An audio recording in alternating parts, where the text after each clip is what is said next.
Andalusian. The Andalusian. Slow legs, big guts, and basically Rockstar's idea of a medieval tank, dropped into the Wild West. Stats: 3 speed, 3 acceleration, 5 to 7 health, and 4 to 7 health, 5 stamina.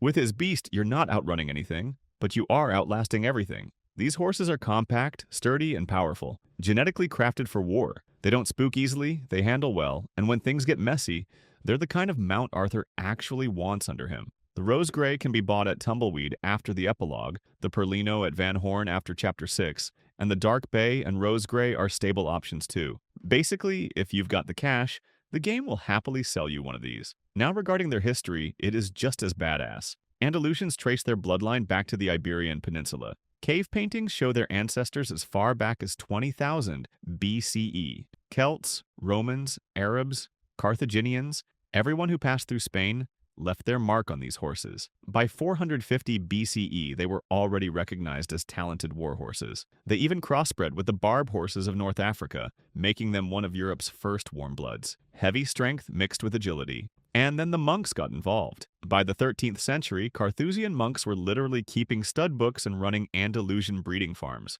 Imagine guys in robes quietly copying scripture by candlelight, and also raising absolute battle horses. So yeah, historically, the Andalusian was a knight's ride. In RDR2, it's Arthur's answer to what if a grizzly shows up while I'm reloading. Not built for races, built for wars. Ardennes. Ardennes. If there is a short intro of these horses, I would say that these are relics of war history strapped to 4 legs. This breed's roots stretch all the way back to ancient Rome.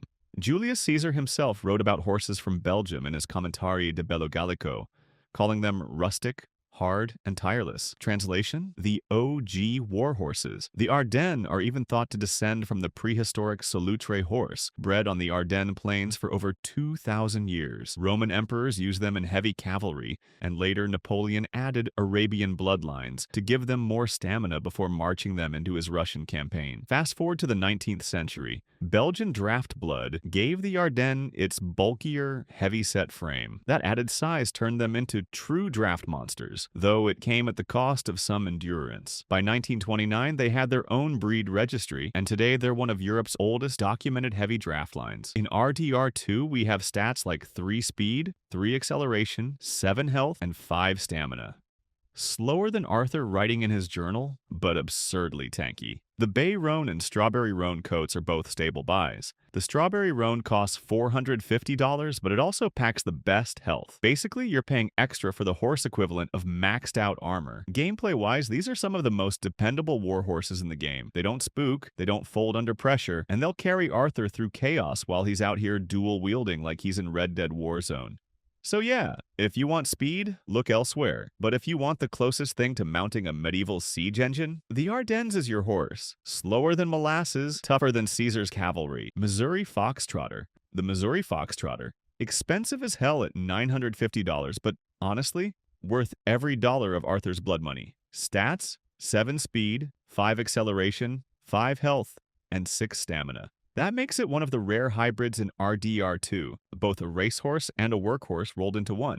It's fast, it's sturdy, and it doesn't burn out halfway through a ride. Basically, the definition of an endgame horse. Foxtrotters also have a lively gait, so Arthur doesn't bounce around like he's riding a pogo stick on long trips. They come in amber champagne and silver dapple pinto coats, both stabled, both looking slick enough to flex on your posse. Now, here's where it gets cooler. The breed was developed in Missouri from horses settlers brought over from Tennessee. Kentucky and Virginia mix in bloodlines from Arabians, Morgans, American saddlebreds, Tennessee walkers, and standardbreds. And you've got yourself a horse built for rocky Ozark terrain. By the 1800s, cattlemen loved them for their smooth gaits and versatility. By 1948, the Missouri Fox Trotting Horse Breed Association was founded, and by the 1950s, they were already being exported to Europe. Even the Queen of England imported a few. By 2002, they were named the official state horse of Missouri, and today there are tens of thousands registered worldwide. They've even got their own European Association and championship shows. So yeah, the Missouri Fox Trotter is the ultimate outlaw upgrade. If your wallet survives the price tag, Turkoman. The Turkoman, $950 of pure outlaw prestige. Stats: 6 speed, 5 acceleration, 7 health, and 5 stamina. Basically, It's Rockstar's way of saying, congrats, you've grinded enough money. Here's your almost perfect horse. The Turkoman is another hybrid, fast enough to win races, tough enough to drag Arthur through wars, stamina for days, great handling, and the kind of health that lets you ride into chaos and still walk out smug. Its only flaw? Impatience. Leave it standing around too long and it starts acting like your little brother in a loading screen.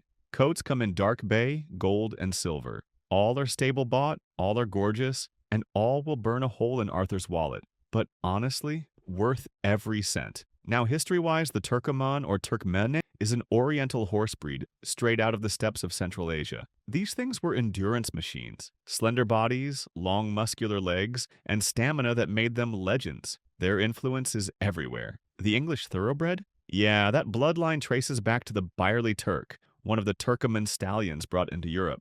Even the Achaltiket, the shiny metallic horse you've seen in reels, is considered a descendant. In fact, the Turkoman was so valuable that Ottoman stables in the 17th century treated them like royal treasures, breeding and trading them across Asia and Europe. Sadly, the original Turkoman has been declared extinct, but its DNA lives on in modern breeds. So yeah, in real life, they shaped racing history. In Red Dead Redemption 2, they're the second best horse you can own. Pricey? Absolutely. But once you've got one, it feels like Arthur just unlocked legendary gear tier. The golden middle ground, built for speed, built for war, and built to flex. Arabian.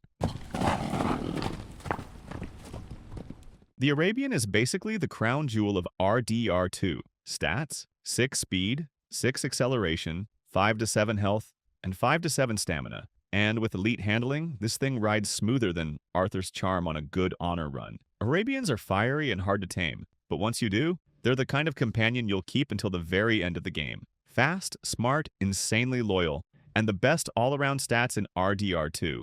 Basically, this is Rockstar's version of congrats, you've unlocked the final boss horse. Coats include the black and rose gray bay in stables, but the rare white Arabian? That's found wild, northwest of Lake Isabella. And taming it is a test of patience. Spook it once and you'll be chasing it through the snow like an idiot while Arthur cusses under his breath. Arabians aren't cheap either, $1,050 to $1,250 depending on the coat, which means you'll either be grinding missions or robbing trains like an equine-obsessed maniac just to afford one. Now for the history flex. The Arabian horse is one of the oldest breeds in the world, with roots tracing back over 3,000 years to the deserts of the Middle East. Distinctive head, high tail carriage, you can spot one instantly. They were prized by the Bedouins who even brought them inside tents for shelter. Bred for speed, endurance, and loyalty, they became the foundation for countless other horse breeds worldwide. Arabians shaped empires, carried warriors across continents, and were traded as treasures between kings and sultans. From ancient Egypt to the Ottoman Empire, these horses were literally currency, diplomacy, and prestige all in one. And in modern times, they dominate endurance riding and remain one of the most popular breeds on the planet. So yeah, historically legendary, globally adored, and genetically elite. In RDR2, they're exactly what you expect from the #1 spot. The best damn horse in the game. The white Arabian isn't just a horse, it's the flex that proves you've made it.